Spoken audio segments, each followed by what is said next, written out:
What up, everybody? It's your boy Frenchiie. Welcome back to my channel. Today I'll be teaching you guys how to reset your iPhone XR.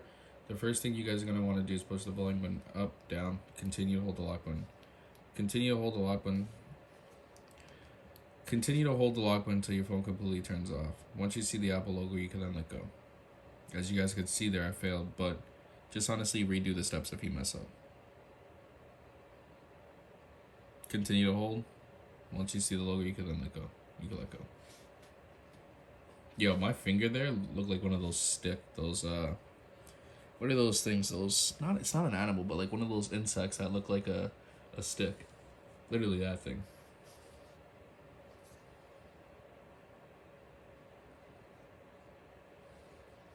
And there you guys go, your phone's been restarted.